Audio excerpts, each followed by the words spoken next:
All right, hallelujah. So, it's our new format. Hallelujah. That's what we're going to be doing. That's how we're going to be rocking. Just the direction we're going to be going in. All right. Glory to the King. Huh? Oh, it has happened. You got your Bible, Greg? Yes, sir, I do. Go ahead and take it out. All right, but I like to stay in the vein of the ministry and speak on things that the shepherd is already somewhat hitting on. But I thought I'd bring more clarity to something, and I spoke about it in times past. I heard me speak about strange in the past, right? Yes. And we spoke about, back in Ezra when they put away the strange wives. And what's happened is, Pastor Broad last night, and he was speaking along the lines of, this natural born, right? In verses, not even the verses, but just really when he speaking against these folks out there that speak against the Gentiles or people of another nation coming in. All right. And so I just kind of want to go a little deeper on that. It's something I meant to do. I kind of already done the study some time ago. I just kind of added some things to it this morning or whatever while I was praying. And I just really want to talk about it because we have a mixed multitude in every single geographical location that we live on. I think Goshen's the only ones that don't. They just midnight. They just darknesses up there. So, but no, they a good group of people, man. They really are. They good group of folks. So, a lot of times the word is thrown out there called race mixing. All right. But you won't find in the book whatsoever at all anything pertaining to race. Okay. So, there's nothing that describes that whatsoever at all. A group of people. Okay. So while reading the word, you always see terms like nation, a people, a tribe, a kingdom being used to describe a group of people. You won't hear race being brought up. Okay. So we have to think about how do we come to know race today. I mean, Pastor and Elder Becker brought this out some time ago about Johann Blumenbach. But everybody that's brought this stuff out has been like anthropologists. It's been physicians. It's been naturalists, psychologists, and the list goes on and on and on. All the people who have these titles. Okay. And when you really think about it, it wasn't until, the 1000s sometimes when people really start having all these designations. And you'll see it because this is when all these. But think about it. When you speak education, what are we talking about? Educate about whose standards, right? I've been doing, a family night with my family. I try to get back on it once a week where I just set aside time. I don't do nothing else but spend time with them and try to teach them something or show them something. And one of the things we've been looking at has been how children in other geographic locations around the world, how hard it is for them to go and get what they call an education to learn, right? And as we're watching it, and, Erica, me and her, we pointing out certain things and we're looking at certain things as time is going on. And I told her, I said, look at the clothes that they're wearing. They're trying to be Western, but they're not Western. You see what I'm saying? This is why these countries are called what they call third world. Are they really third world though? By whose standards are they third world? That's what we gotta look at. We got a farmer saying, "Oh, well, I don't want my son to struggle like me, so that's why I send him 2 hours walk to school. 2 hours going up mountains, crossing rivers, and all, just to go to school. Imagine they wake up with their parents and they help with the work, and then they go and travel to school. And then the teachers talk about how, oh yeah, you could tell the difference from the children of the coast and the children of the mountains to the children of the city, or of the town, because they're close by. And by the time they get to school, they're tired. They wanna strive. They want education, but they're so distracted. They're so tired. They're so worn down. So once again, when we start getting all these educated folks in the 1000s, and I got a list of dates here. So we got Johann Blumenbach, he's 1752 to 1840. He's an anthropologist, a physician, a naturalist, a psychologist. All right, we got Christoph Meiners. He's 1747 to 1810. He's a philosopher and a historian. Okay. We got another guy named Carl. I ain't even going to try to say his last name. 1707 to 1778. He's a botanist, a physician, and a zoologist. All right. Then we got Georges Buffon. I ain't Buffon. But I want to say buffoon because that's what they are. They're buffoons for having these types of mindsets. Okay. Naturalist, mathematician, cosmetologist, and encyclopedist. I didn't know that stuff existed. But he's encyclopedic. That's what is listed online. All right. Joseph, I said 1707 to 1788. So I didn't say it. You're right. I didn't say it. He's 1707, the buffoon. He's 1707 to 1788. Then Joseph, this is the last one. Joseph Denneker, he's 1852 to 1918. He's a naturalist and a anthropologist. All these guys have one thing in common. Just divide. And more so the lines which we see divided in where we are, not since America, is more along the lines of black and white. Because think about it, they're the only two people, right, that we designate by color.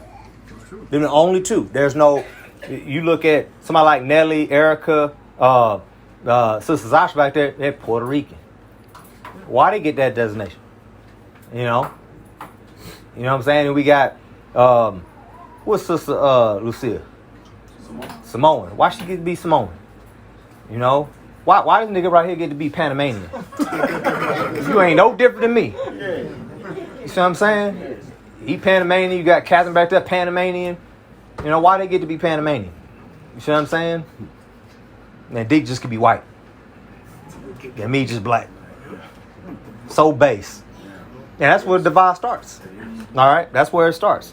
Alright, so there are more of these, but these are more of the notable ones that I could find that I had dug up some time ago. All right, so you can look at, and I can get this to y'all too if y'all want it as well. All right, so I mentioned these names due to their professions, the impact that their work has had on the minds of millions, if not billions, of people who have come after them, meaning us. So, because that's how we see the world, and now we're trying to go back into the book and into the word, and we're trying to understand it and comprehend it, if you will. All right, because what's been put into many people's minds, and pastors mentioned this time again, you got the British Israelite doctrine. Well, only white folks can be Israelites. You know, Des just brought up to me this past week about a militia here in Kentucky. What's that doctrine they got? Adam? Son of Adams? Yeah, they're sons of Adam, and they believe the whole ruddy thing is to show blood. So yeah. They're the superior race. Exactly. So they superior, bruh. So Chris and Deep, in their eyes, superior. Superior, bro. Can't mess that bloodline up. You see what I'm saying? That's how they think. That's how they function. Then you got the black nationalists, right? So they hard line against everybody else outside of black being a part as well. You see what I mean? That's how they think, and that's how they function. Okay? So we're just going to get down to the nitty gritty, but just to kind of paint a broad brush, we all know that prior to this conversion, prior to coming into this way, prior to, let's say, for instance, somebody like Jason, somebody like, Brother Bart here and Darius and Joseph or me and Greg, growing up, it was just like, where's your history?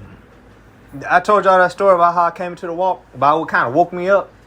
That two white boys that was around with me, that I work with, and they was just talking all kind of hell. And they was even saying the word nigger. And the young one, he said it like 3 times. And the guy driving, name was Chris. And he kept looking at Brian like, why you saying that? It's like he just forgot I was there. I'm sitting in the front seat just chilling. He's like, yeah, that nigger, boy. And I told that nigger, you this and that. And I told this nigger this. And I'm just like, man. Now, mind you, he wasn't referring to a black person. He was referring to a white person. It just shows you how people talk behind closed doors. Yeah. You see what I'm saying? It just shows you how they speak behind closed doors. You see what I mean? So this is how he normally speak. It's kind of like how us or Greg, where we come from. We call each other fool, dog, nigga. That's how we used to talk. And it was just common. It was just natural. What's up, nigga? Oh man, nothing, bro. What we doing today, bro? I'll call cuz man up. We call each other cuz. This is how we spoke, just slang. So that's how he was speaking. So anyway, they got to talking, and once Brian figured out that what Chris was trying to show him, like, hey, Mitch was sitting right here, he kind of tried to clean it up. Well, I'm not racist. It's like, all right, bro, I just didn't say that. I'm just sitting there. Well, my people from Germany, and my dad is Polish, and this is so he's trying to distance, self from being this American, European Anglo-Saxon, if you will. And then Chris Knowles like, yeah, I'm Norwegian. It's like, all right, cool. Mitchell, what about you? I said, I don't know. Hence, I'm looking at the curses now. So I'm painting this broad brush to say us that just don't know, we don't have a clue where we are, what we are, where we come from. Our background will serve it all. But yet we continue to have curses perpetuated upon us. Okay, yeah, we can say that we are bloodline. We could say that. I'm just saying we could say, right? If we're going to paint a broad brush. But then if we take, I don't know, I'm not going to try to pick. I'm going to say Jeff. We're going to talk about CIA today. All right, and Chris. Let's just say, I don't know, they know their histories or whatever. But even if they don't know their history, they're enjoying the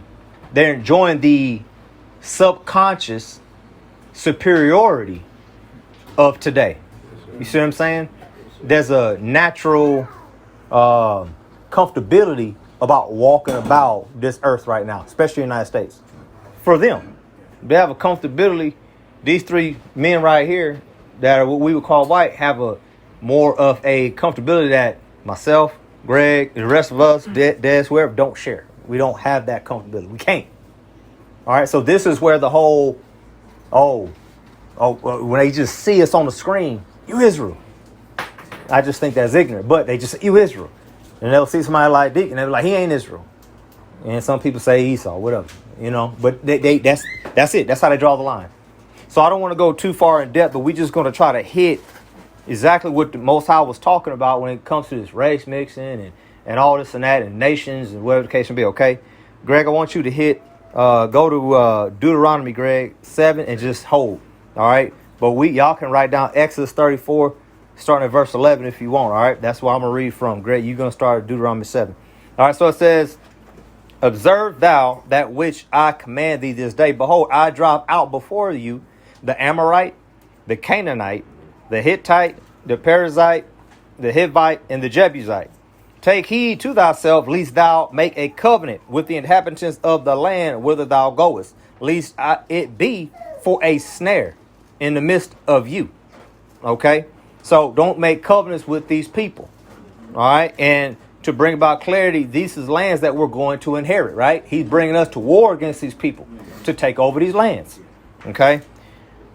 Verse 13 says, but ye shall destroy their altars, break down their images, cut down their groves. For thou shalt worship no other El. For Yahweh, whose name is jealous, is a jealous Elohim. All right, 15. Lest thou make a covenant with the inhabitants of the land, and they go a-whoring after their Els, and do sacrifice unto their Elohims, and one call you, and you eat of his sacrifice. All right. So this is why it's hard for us to eat with some of these folks. It's hard for us to eat with these people, and they want to say grace. You want to go see with your heathen family. They said grace, and you ate their bread.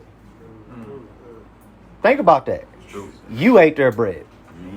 So everybody, we go down to Houston and all this and that. We visiting these families or whatever. Nah, we your family. So you better keep that in mind when you go. So Greg, me and Greg ain't broke bread with our natural family in years. I mean, my goodness. We see them and you want some? Nope. I mean, I can't tell you the last time we ate any of their food. And it ain't because we hate them. They're ignorant of what they're praying to. Well, I'm here, but you just cooked this meal for Thanksgiving. And then you prayed over it to your God, not mine. So I cannot participate. I can't eat it. You see what I'm saying? At least I eat it a sacrifice. Okay? 16. And thou take of their daughters unto thy sons, and their daughters go a-whoring after their Els, and make thy sons go a-whoring after their Els. Okay? So this is all about worshiping him and about gods. This is what this is about, Elohims, and who gods you worship. Greg, go ahead and start verse 1, Deuteronomy. Yes, sir.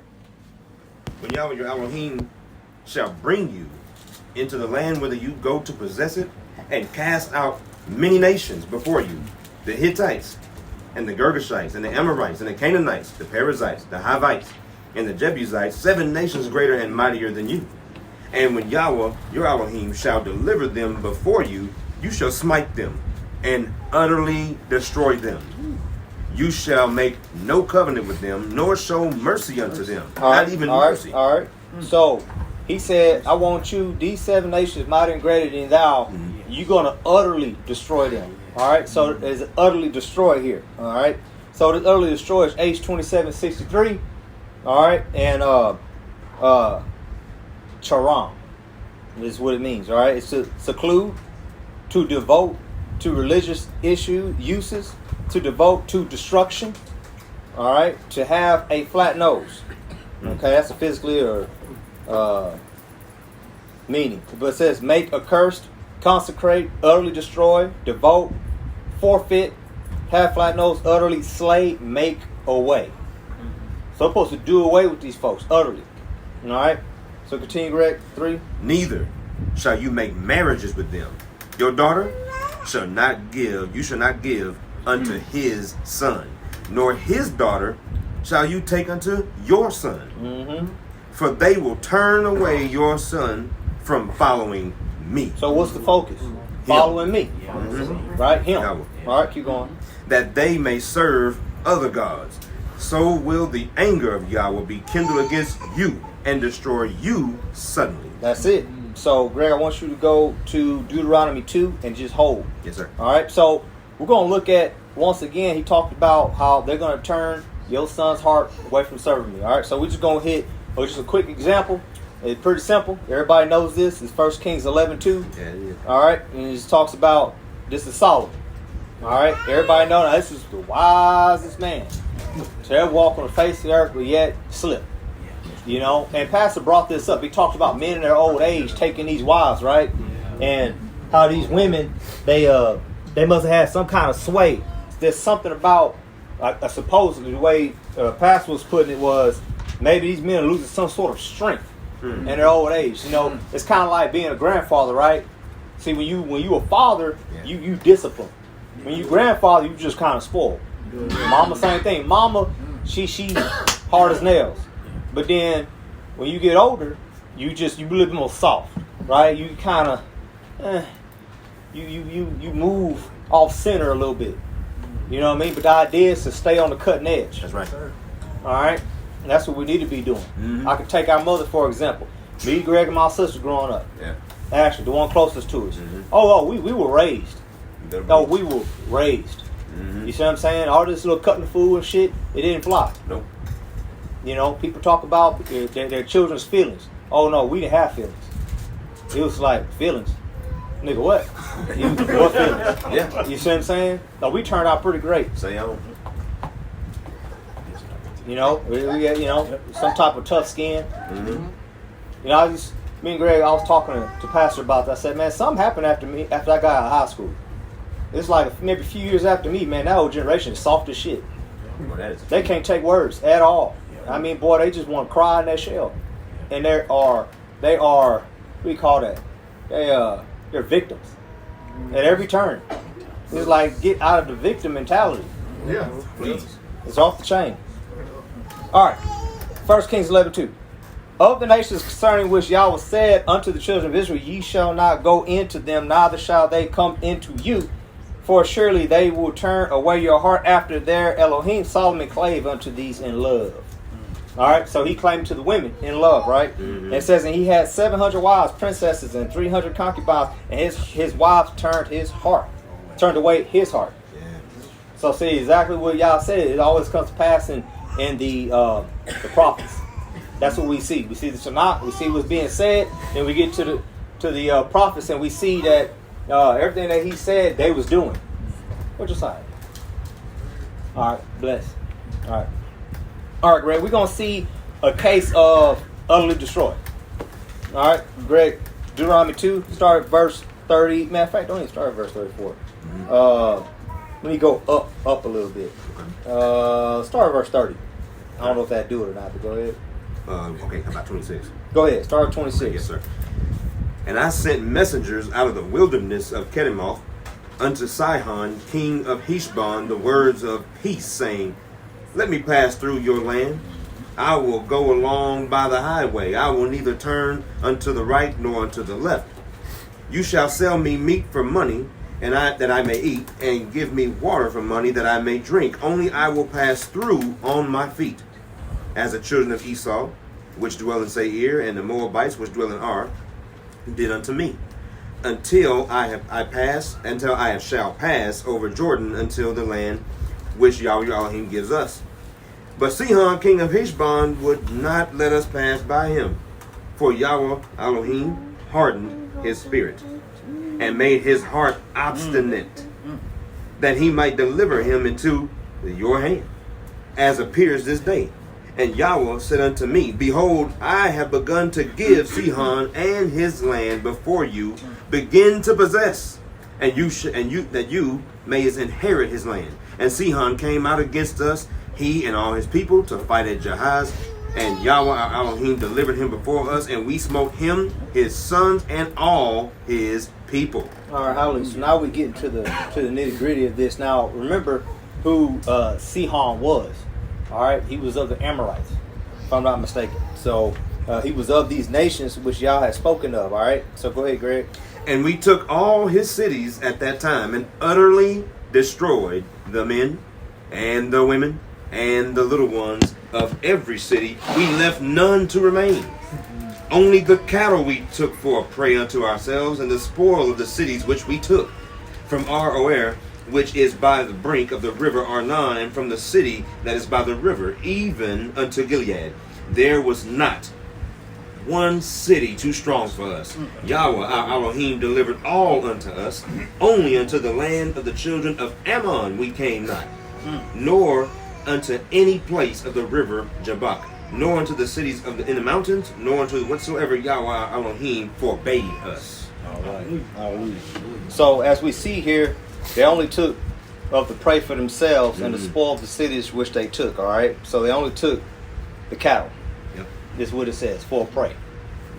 And that's all we saw. They took everything out, obviously. So let's see, Greg, go to Nehemiah 13, 1-3, all right? Sure. Let's just hold right there 1 second. Okay. And now I really want to just make an emphasis on the utterly destroyed, the men, the women, the little ones of every city. Left none that remained. So they took out every last bit of them. The little babies, the children, all that. But this is going to be a distinction, though. Okay? And this is pretty much what I'm getting at. Let me see here, Greg. Let's go. I told you 13, right? Nehemiah 13. All right, just wait.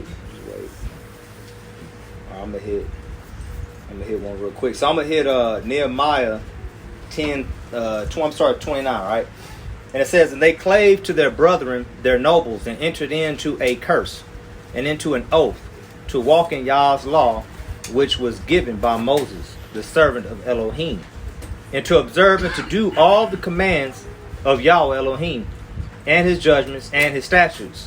All right. And that we would not give our daughters unto the people of the land. See, that's the focus of these lands. All right. And that's what we got to remember. Nor take their daughters for our sons. And if the people of the land bring ware or any victuals on the Sabbath day to sell, we would not buy it of them of the Sabbath or the holy day.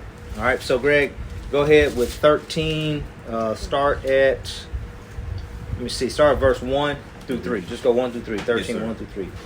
On that day, they read in the book of Moses in the audience of the people, and therein was found written that the Ammonite and the Moabite should not come into the congregation of Yahweh forever, because they met not the children of Israel with bread and with water, but hired Balaam against them, that he should curse them. Howbeit our Yah turned the curse into a blessing. Now it came to pass, when they had heard the law, that they separated from Israel all the mixed multitude. Okay, so, and as we see, so we even threw Ammon and Moab in there. Okay, so what I'm going to do is I'm going to go flip over to Greg. You stay on Nehemiah. Yes, sir. You're going to go down to 22 and hold. I'm going to go over here to Deuteronomy 23. All right. Y'all flip over there if y'all want to write it down if you like. And you start at verse 3, and it says, well, I'm starting 1. And he that is wounded, well, it don't matter. Let's just go with 3. Who's going to go verse 3? It says, "An Ammonite or Moabite shall not enter into the congregation of Yahweh. Even of their 10th generation shall they not enter into the congregation of Yahweh forever." Okay? Because they met you not with bread and with water in the way when ye came forth out of Mizraim. And because they hired against thee Balaam, the son of Beor of Pethor of Mesopotamia, to curse thee. Nevertheless, Yahweh Elohim would not hearken unto Balaam, but Yahweh thy Elohim turned the curse into a blessing unto thee, because Yahweh thy Elohim loved thee. Hallelujah. All right, so as we see here, there's different reasons, and many people will tell you, oh, for 10 generations. No, he says even to the 10th generation. They still ask, still can't come in. All right, he says right here, forever. That's the book. It ain't us. They ain't, it's Yah. You know what I mean? Because he met you in the way. And we're going to see how Yah deals with all these different nations. And throughout the Torah, even through the prophets, there's reasons why he does what he does. There's always a just recompense. All right? Every single time. So, Greg, go ahead and start at verse 22. Verse 22. And I commanded the Levites that they should cleanse themselves, and that they should come and keep the gates, to sanctify the Sabbath day. Remember me, O Yah, concerning this also, to spare me according to the greatness of your mercy. In those days also saw I Yahudi that had married wives of Ashdod and of Ammon and of Moab. And their children spake half in the speech of Ashdod, and could not speak in the Yahudi language, but according to the language of each people. Now, some of us have different languages in our backgrounds. All right, meaning in your natural family. So Greg and I, we've got the English language. We got our grandparents, and some of our great grandparents. Some of them were indigenous. All right, to the land. So they spoke their native tongue, our mama. And boy, did she give our grandmother and our mother a tongue lashing for us not knowing the language. That's right. All right, so this is no different. So see, it's frowned upon whenever you grew up in a tribal sense, when there's pride in who you are as a people, and then you don't maintain the language. All right. Now, once again, we're all coming out of darkness into light. So who gives a shit about that language that you did in the world? But y'all follow what I'm saying? That's the same impact. Can you imagine how your people feel? You know what I mean? With not learning Spanish, right? Would they say something? They talk a certain way, speak a certain way about your boys not really knowing it? Yeah, they would. They would, or do they? Well, I don't know. Okay. How about Azasha? Would your people feel a certain way about your boys not knowing Spanish? Yeah, they like them to speak Spanish, at least to understand what they're saying. Yeah. Yeah, they get highly upset. Highly upset. Why don't they understand me? Why don't they get what I'm saying when we come around? So it's frowned upon when you don't know the native tongue. It's true. Do y'all have a Samoan language? Yes, sir. Do you know it? Yes, sir. That's pretty cool. Sounds good too. Or it does? Yeah, I wouldn't know. Never heard it. Maybe you could spit for us later, sis. If it's okay with Jay. Jay like, yeah. You know something? I understand it. You understand it? Some of it. Just Okay. Gotcha. I know what you're talking about.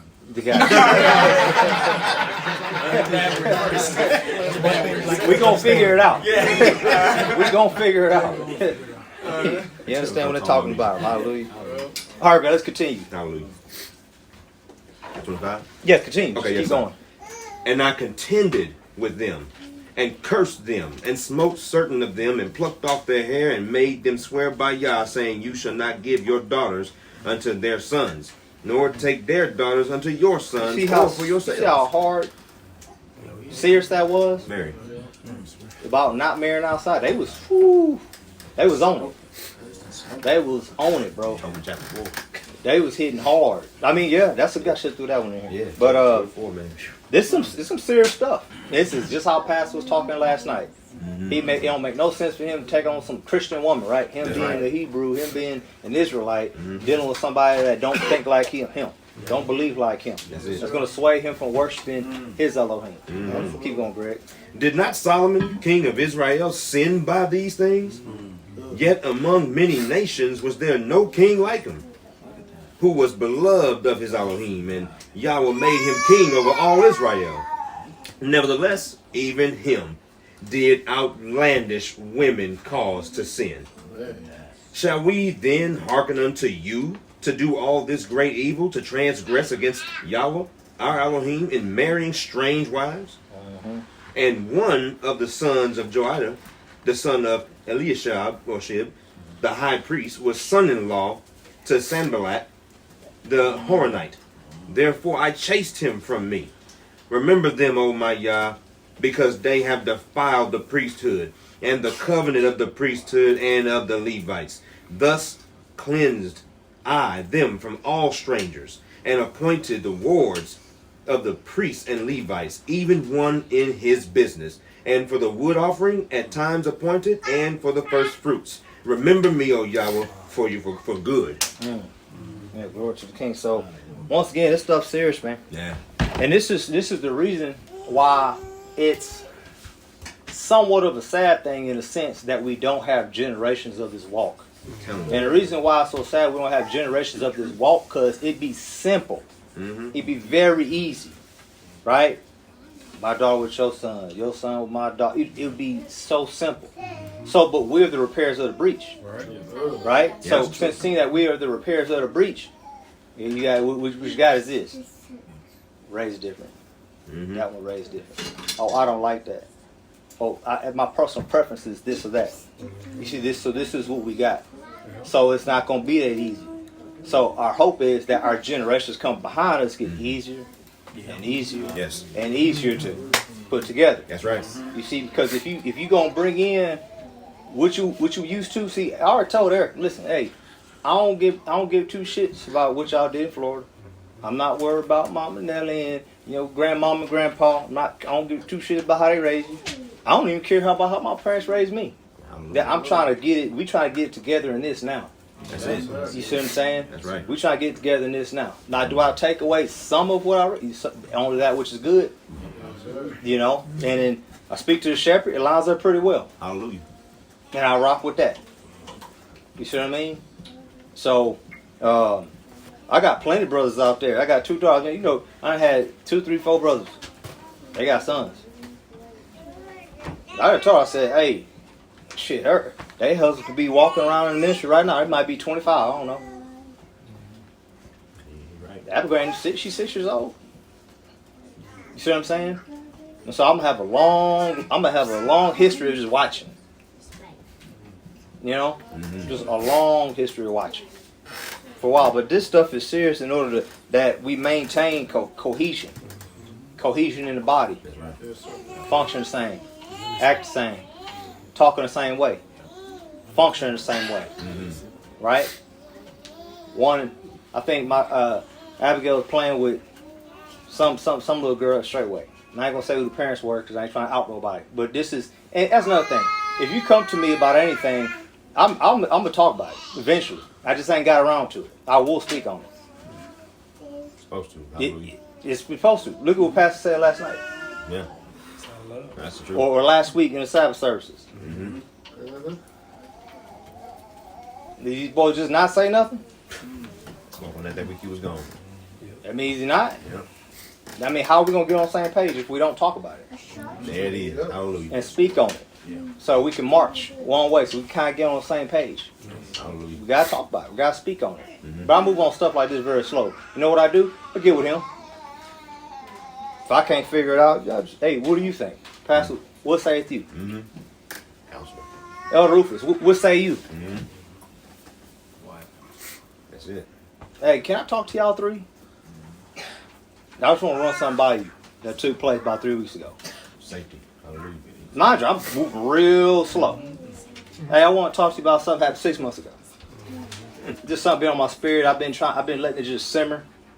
And sometimes I want to get to it, go back, research it, but I just can't get to it yet. Right? Look at all the building going on. Look at the foundation coming up. Yes, the business. We got stuff to do. That's it. Hallelujah. I don't have time to just sit behind an office and just do whatever. Right. I'm moving. Mine's racing. And it still got a family. So there's things to do. But we have to get on the same page. All right? So, what was I saying? You were on the story about the story. Yeah, I was a straightway. I'm talking about cohesion here, right? So, and once again, I'm going back to this big paintbrush. I'm going back to this broad brush again. All right? Now, the standard of beauty upon this earth, in this Western world is, You see maybe Zasha, Shay. You know, you're gonna see Candace. Maybe Catherine might pass forward, but that's gonna be standard beauty. Why? What we can call it fair, we can call it white skin, we can call it whatever we want, right? Erica, she's a little mixed breed. She cute, she pretty too, right? So this is what we look at. But when we look at our sisters, we look at our sister Kalei, we look at Sister Corell, we look at Mom Brent, we look at Kiara, whatever the case may be. We look at our sisters according to the flesh. That's the standard of not beauty, right? That's what we get, right? Is that not true? Yeah, true. That is true. You do the damn dog test, it shows you so. Yeah. Okay, so one day I told, so what do? I got that little girl, I got these two little girls back there. They got to come up in this. Right. So I'm going to tell them that they're beautiful. I'm not shy. Abigail come back to me and said, "Oh, she told me that we're not supposed to call ourselves beautiful." I said, "Who said that? Who said that?" I don't care who you hear from another little girl. Daddy gonna make sure you know that you're a beautiful little girl. Because the world's gonna teach you everything opposite. Oh yeah. It's gonna teach you everything opposite. So if you don't hear from us, who you gonna hear from? It's true. That is the truth. You know, all our sisters are beautiful. I think they are. I think they are. When I was in Indy, it was hell. All we seen is a whole bunch of uncovered women. Man, were we vexed. And I just kept looking back over Sister Ashley and Mother Carol and them was like, just a good remembrance. When we get back home, man, we gotta get out of here. So, but it was just wickedness, man. Greg, I want you to get, but I brought that up for cohesion. You see what I'm saying? Cohesion. You know, some of us don't matter. Some of us, we don't care what we pick up a book and put in front of the children, right? I do. I think it's huge. I think what they see is huge. Very much. It is real huge. What they hear is huge. It's huge. It's real huge. Because I grew up as a child thinking I wasn't shit. I grew up as a child not low self-esteem. No one said anything to me. It's just what was said before me. That's right. Who conquered who did what? I mean, their history. They gave me their history. I literally, without no one telling me, I gave nothing to this world. People that look like me gave nothing to this world. So therefore, we get books like, and mind you, what did this world give us? They gave us books that showed us that Jesus is white, all Israel is white, Egypt is white, everything's white. That's what the world gave. All right? But I'm saying this because we are a mixed multitude, so we can't get in our feelings. Right? Whether you're white, whether you're black, whether you're Asian, whether you whatever the case may be, all we know is that once again that broad brush from earlier, we know that many of us are the natural branch that continue to feel the curses, and some of us are not. That's what I do know. And so, what am I going to set before his eyes and her eyes and my other little dog? I'm going to set before them what look like me. That's what I'm going to do. To show them like, hey, I'm going to give you a twist because you're going to see plenty of the whitewash. I promise you. Growing up, but I'm gonna just set this here. This is more accurate depiction. That's all I'm saying. They'll get it as they grow up. They won't be racist. They won't be none of that. They love their sisters. They love their brothers, regardless of what they look like. You see, my son and my daughter, they go to every person here. That's right. Jonathan jump on Des. He'll jump on Deke. He'll jump on T. He'll go to Greg. He'll go to Pop. He'll all you sisters. He talk to all y'all. Every last one. Why? Because I speak highly of every person here. Glory. I do. I speak highly. I tell them good things about everybody here. And how they should love them. You see what I'm saying? Cohesion. Yes. I'm still talking about cohesion. Yes, sir. All right. So, Greg, I want you to go to Deuteronomy 20 and hold. Yes, sir. All right. So now we're going to sit here and talk about, and I'm throwing in these little things here because I see why some people speak a certain way, right? Let's say, for instance, how did the white folks back then, they looked just like animals. Right? The black people today look at white folks like devils. Right? I mean, me and Des were talking one time. We was like, man, I get why they say that. Sometimes, we were looking at some of the stuff that they've done throughout. Damn, I see kind of why dudes talk like that. You do. You kind of look back and be like, damn, boy, they really done a number on us. I see why the people call them the devil. And when you got that stoicism, there's no feelings, just go in on us. It's just, man, it's something else. So I'm trying to bring about, I understand why some people may speak the way they speak, but that's not how y'all's talking. That's right. So, all right. So you got that, Greg? All right, we're going to talk about war brides for a minute. Mm-hmm. So we're still talking about this BS of race. This y'all don't like intermingling or whatever the case may be, okay? Mm-hmm. Yes, sir. But we're still talking about nations and whatnot, okay? Yes, sir. War brides 21:10. It says, when thou wast go forth to war against thine enemies, and Yahweh Elohim have delivered them into thy hands, and thou hast taken them captive, and seest among the captives a beautiful woman, and hast a desire unto her, that thou wouldest have her to be thy wife. Then thou shalt bring her home to thine house, and she shall shave her head and pare her nails. Mm-hmm. She shall put the raiment of her captivity from off her, and shall remain in thine house, and bewail her father, her mother, a full moon, 1 month. And after that shalt thou go in unto her, and be her husband, and she shall be thy wife. All right, and it shall be, if thou have no delight in her, then thou shalt let her go, whether she will, whether she want to go. But thou shalt not sell her at all for money. Thou shalt not make merchandise of her, because thou hast humbled her. Okay? So, once again, so we're talking about a certain enemy here. Okay? It made no mention of those 7 nations. No. All right, but we're going to get to something with that. All right? So, Greg, you just keep that in mind. Greg, you're at 20, right? Chapter 20? 20, yes, sir. Okay, so this is before I read that. Mm-hmm. Okay, so this is a whole chapter prior. All right, now this is going to be saving alive and spoiling. All right, so start at verse 10. All right, verse 10. When you come near unto a city to fight against it, then proclaim peace unto it. And it shall be, Great. if it... Yes. Come sit here. Okay. Yeah, we'll just slide him over. I just want you to speak into this. Lord, okay. That's fine. Yeah, that'll move to you. Go ahead. Yes, Start sir. over. Start over? Yeah. Yes, sir. All right, 10. When you come near unto a city to fight against it, then proclaim peace unto it. And it shall be, if it make you answer of peace, and open unto you, then it shall be, that all the people that is found therein shall be tributaries unto you, and shall serve you. And if it will make no peace with you, but will make war against you, then you shall besiege it. And when Yahweh your Elohim have delivered it into your hand, you shall smite every male thereof with the edge of the sword. But the women, and the little ones, and the cattle, and all that is in the city, even all the spoil thereof, shall you take to yourself. And you shall eat the spoil of your enemies, which Yahweh your Elohim has given you. Thus, we're taking spoil right now is what we're doing. That's right. Keep going. Thus shall you do unto all the cities which are very far off from you, which are not of the cities of these nations. There you go. So there's your difference.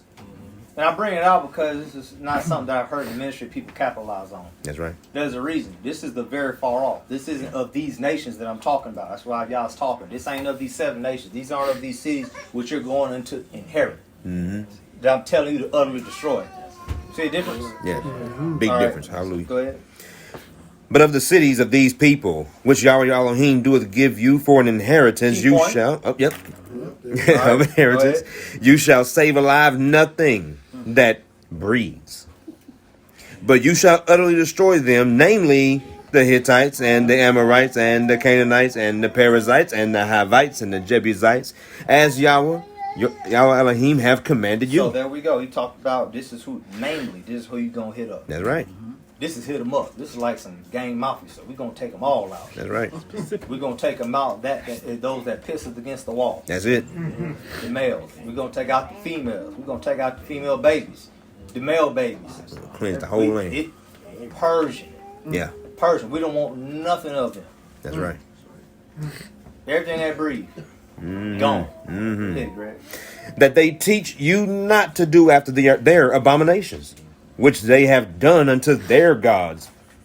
So should you sin against Yahweh your Elohim. Mm-hmm. So there we go. So once again, that's it for that one, Greg. Yes, sir. So we're going to go to, matter of fact, let's see here.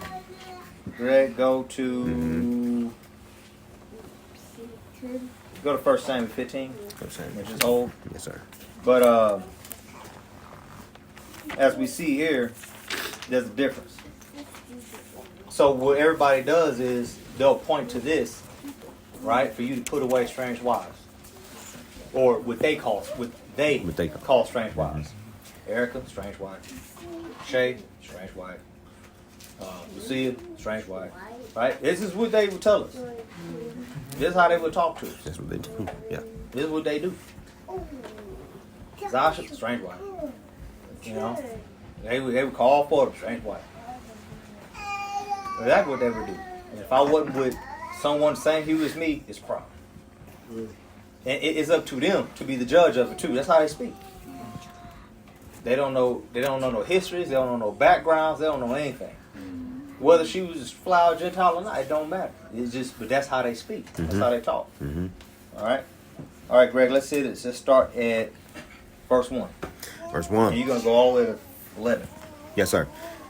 Samuel also said unto Saul, Yahweh sent me to anoint you to be king over his people, over Israel.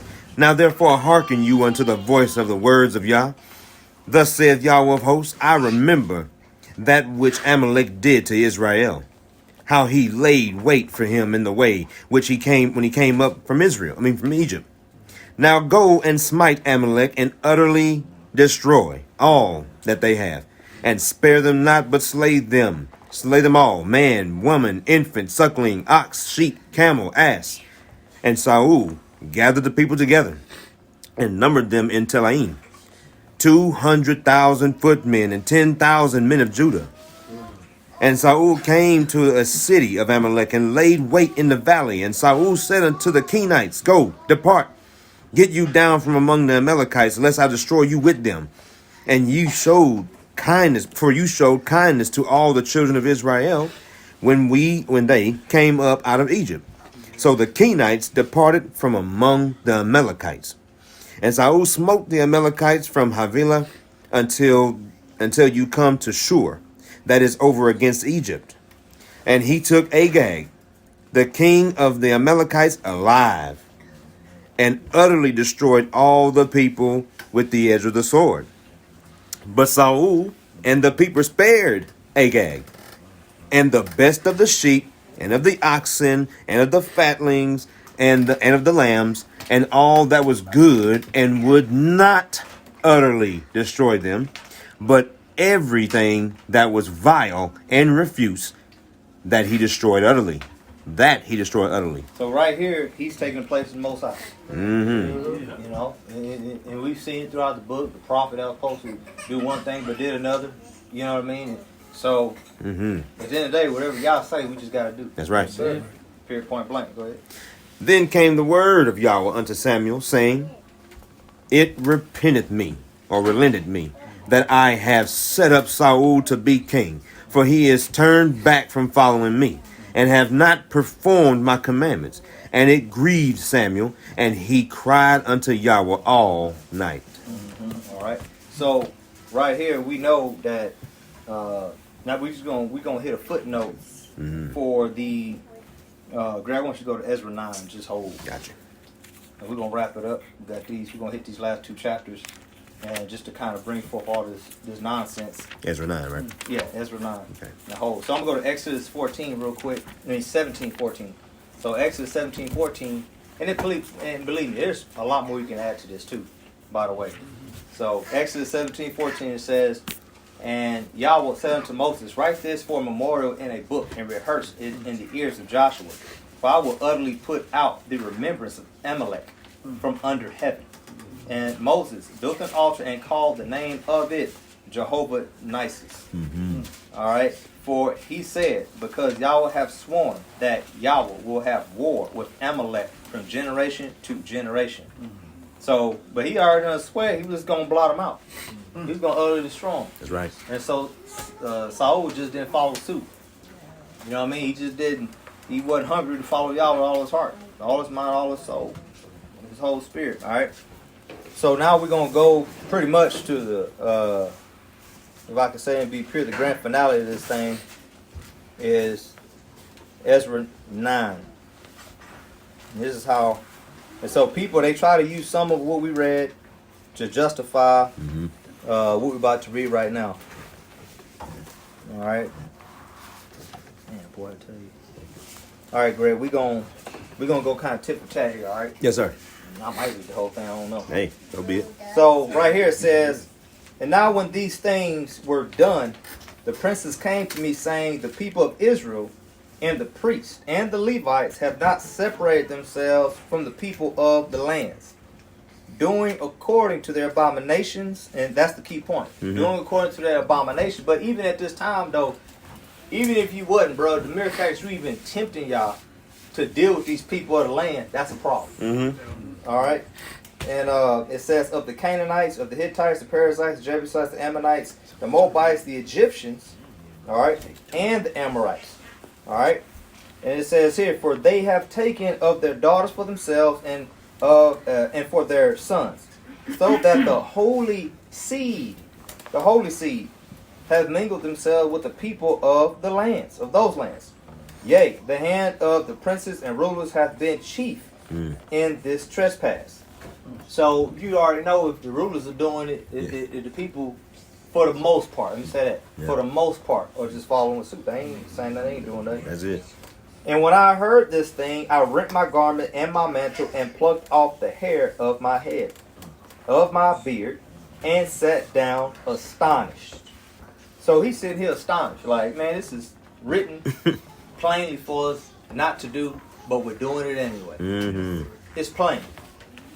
As simple as it can be simple. And we're doing it anyway. So it says here, then were assembled unto everyone that trembled. Everyone that trembled. So, once again, Pastor always talks about, you got those, the numbers that hadn't always been good. Right? Yeah, that's You right. preached to 5,000 or 500 and only 120 showed up to the upper room. So here we go again. Only those that trembled. So it was a certain category, a certain type of person, certain type of people that showed up to even hear. Okay? At the words of Yahweh of Israel, because of the transgressions of those that had been carried away, and I sat astonished until the evening sacrifice.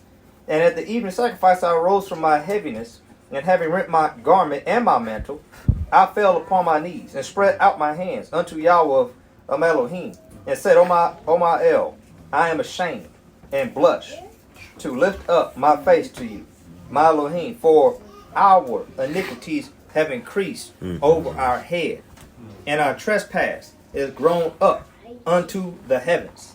All right. Now, I want to point out, before I get too far, the Levites were supposed to take a certain type of woman. True. All right. They supposed to be taking a virgin.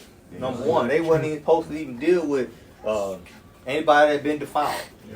Whether you were raped, whether you were, forced, or whether you was a divorcee. No, man, you take of yourself a virgin. And that was what was supposed to be the case for these Levites.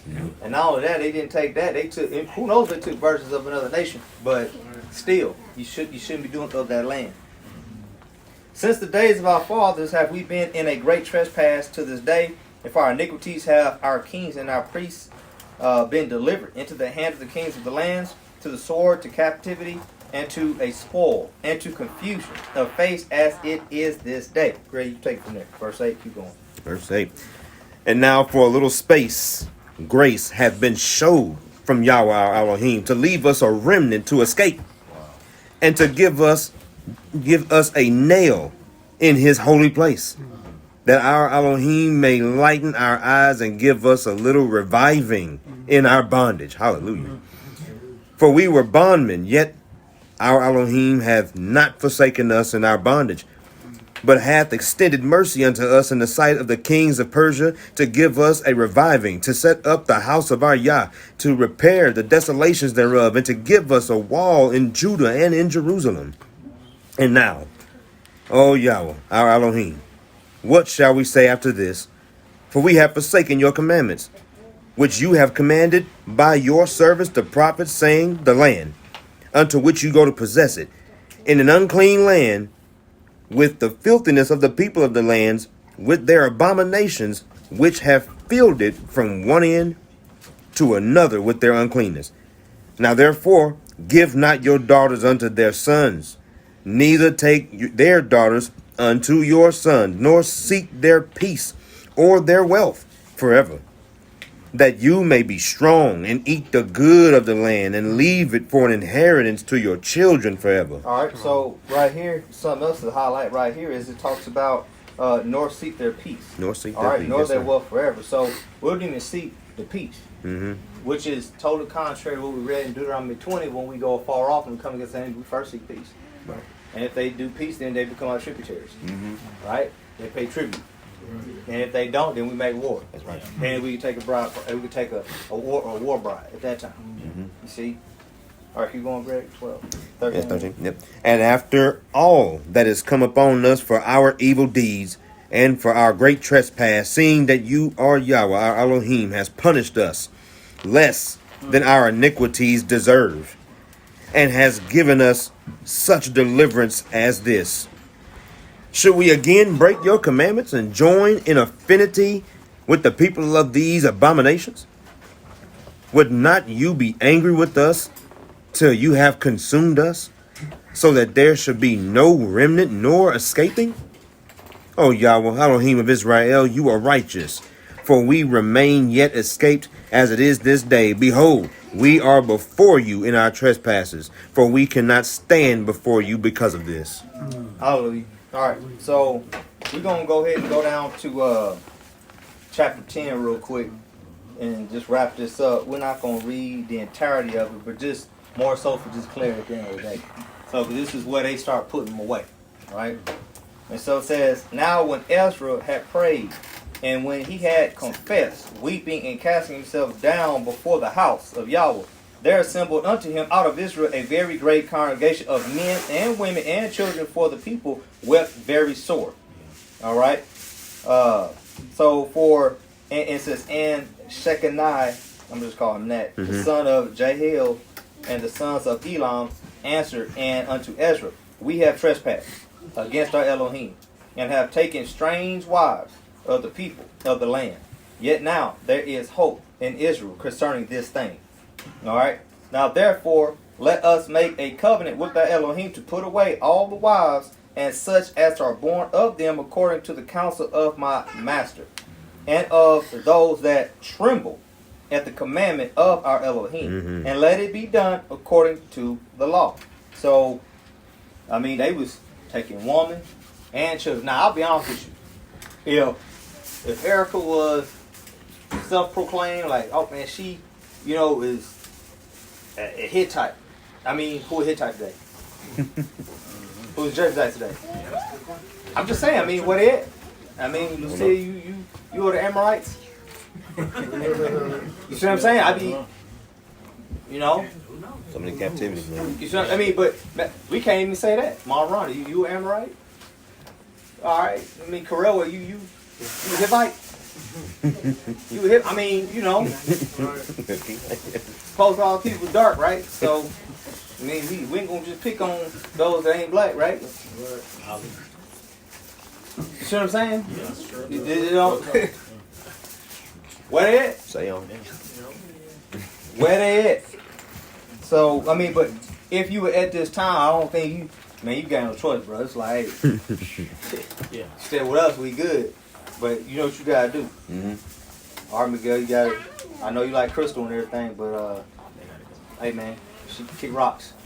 If you don't, you about to feel it today. Clink, clink, clink, clink. Yeah, we You in them. got the stones. Yeah, you and the baby. Put her and the baby over there. You see what I'm saying? I mean, think about it. If you was at that time, Yeah. you Israel, Yeah. you were the flesh. If you trembled. Yeah, You tremble, you was there. Hallelujah. And you got this Hivite. What you gonna do? I mean, she might wanna. I'm just saying, what do you do with his word, unadulterated word at that time? Yeah, man. Yeah. You see what I'm saying? I mean, what if she wanted to serve y'all? Yeah, that's. I'm with you. It's like circumcision. It's like circumcision. They said what Titus or Timothy wasn't compelled. Mm-hmm. Right. You was compelled. Yes, I was. 31 years old. You see what I'm saying? If we can perform, we're gonna do it. Yeah. But like I said, what is today? You know what I mean? Mm. But what they try to do is they try to bring us all the way back here. Yeah. And we ask you who we shoot. You know what? You probably a Hittite. You probably an Amorite. You see what I'm saying? You probably are the other nations. Show acting like you. Cause we mixed in with them, didn't we? Didn't we mix in with them? You might be of the blood of a Hittite. It's probably why he's so vile. Telling You know what I'm saying? I'm telling you, man. That's true. Something to think about. All right, so it says here, let me finish this up. All right, so that born of them according to the counsel of my master, okay, according to the law. Arise, for this matter belongeth unto thee, we also will be with thee. Be of good courage and do it. Then arose Ezra and made the chief priests and the Levites and all Israel to swear that they should do according to the word. And they swear, and Ezra rose up from before the house of Yahweh and went into the chamber of Johanan, the son of Elisahid or Elishabib, Shid, Yeah, you should be. Eliashib. It takes me a bit, man. Hallelujah. And when he came thither, he did eat no bread nor drink water, for he mourned because of the transgression of them that had been carried away. And they made proclamation throughout Judah and Jerusalem unto all the children of the captivity that they should gather themselves together unto Jerusalem, and that whosoever would not come within 3 days, according to the counsel of the princes and the elders, all his substance should be forfeited, and himself separated from the congregation of those that had been carried away. Now, we know some people probably did that. And some didn't come. You know, they loved the woman and the children more than they master. And they didn't come. You know. Then all the men of Judah and Benjamin gathered themselves together unto Jerusalem within 3 days, and it was the 9th month, on the 12th day of the month, and all the people sat in the street of the house of Yahweh, trembling because of this matter and for the great rain. All right, we're almost done. And Ezra and the priest stood up and said unto them, Ye have transgressed and have taken strange wives to increase the trespass of Israel. Now therefore make confession unto Yahweh Elohim of your fathers, and do his pleasure, and separate yourselves from the people of the land and from the strange wives. All right, hallelujah. All right, so once again, we all know that you can be strange. Make yourself strange. All right, you know, we talked about this many times before. So, but this is to go off of what the shepherd was bringing out last night concerning, you know, this whatever they call. Cause I would see this for a long time. I first came into the walk. One of the first things I saw was, oh, y'all hates interracial dating, and I was like, all right. I mean, I wasn't tripping. Whatever I said, just show me. You know, I'm like, all right, yeah, if it's true, no problem. That's how I felt like. If it's true, no problem. But I'm sitting here looking, I'm like, man, shit, man, who these people are today? We automatically just look at white folks. I don't know why, but that's what we do. And then some people, they take it a step further. Boy, they look at everything. Boy, if you ain't chocolate, it's a problem. Yeah, I'm telling you, it's like that. If you ain't that, I mean, boy, you can't be Hispanic, you can't be a Brazilian, you can't be nothing. And like Pat said, no one capitalizes on the Hamite. And think about it. Who are these tribes? Who are these 7 nations of? Hamites. You know what I'm saying? Every one of them. So if they were supposed to be what we call if we go to the what's that little compact dictionary we got? Zondervan. So we go to the Zondervan dictionary and they talk about the dark races. Ham presented all the dark races, and then Shem, he was except the Hebrews. Yep. That's what it All right, says. so when we look at that, then what you gonna do? So once again, so when you break it down like this, ain't no race involved whatsoever at all. There's always nations. Nation part of it. Period, point blank. And honestly, Israel never utterly destroyed them. They didn't. They didn't utterly destroy them. There was even who was it that had a Canaanitish? Oh man, I'm losing it. Who did Eliphaz thrust through? Nahas. Yeah, but no, that wasn't that. He took a strange woman. That's who that was. Yeah. But then you had You had the Egyptian. He had an Egyptian father. That's what it was. And the Egyptian father was mentioned. Yes. And he was Apart. cursing. He was cursing Yah. Exactly. Yeah. He was mentioned. You ain't supposed to intermingle with the Egyptian either. He was. That's the extra one that was in there. If you go back and read it, that was the extra one in there. And so once again, we see biblical context for why you shouldn't take of these people of these lands. Come on. Of these lands. Yeah. So we just a huge melting pot of people trying to get back to the kingdom. That's it. That's it. So anyway, hope y'all enjoyed that. Just wanted to keep us busy. I'll leave.